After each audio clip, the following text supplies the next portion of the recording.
Assalamu alaikum warahmatullahi ta'ala wabarakatuh.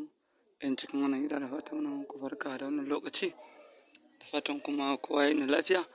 Allahumma akhrijna min zulmatil wahmi wa akrimna bi nuril ilmi.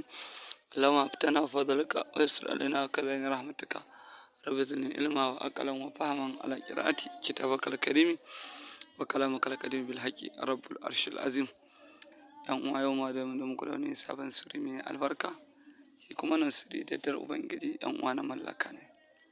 To, duk wanda ya ɗauka yau amfani da wannan sirri, to insha Allah zai godiya ga Allah da yardar Ubangiji. Sirri dai ga sunan za mu sake su kala-kala da yardar Ubangiji.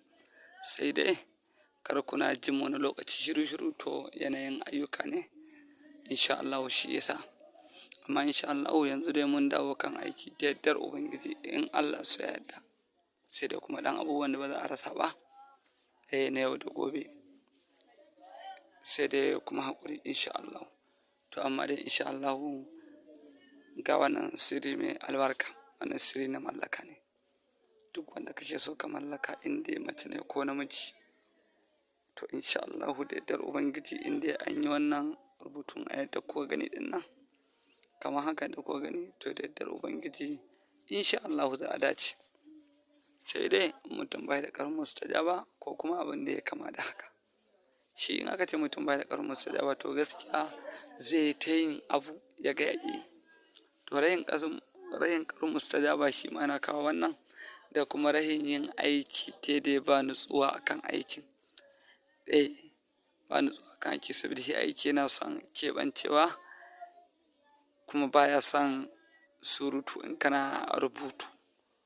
Duk abin da kake rubutu inda na wajen fanni irin wannan ne, to ba a san magana. Kuma kana keɓewa gefe, ba wai kowa ne zai na ganin ka ba. To da yardar Ubangiji ‘yan uwa, in aka daure aka wannan ɗin, za a samu nasara abin in Allah su yarda.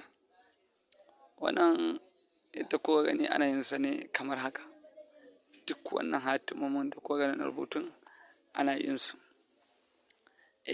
To ana sa sunaye, sunan mace ne ana sa, in sunan namiji ne ana sa. To amma in aka gama rubutun, laya ne za a yi. Kusan kowanne da irin fannoninsa. In aka yi laya, a farar takarda za a yi laya. A farar takarda.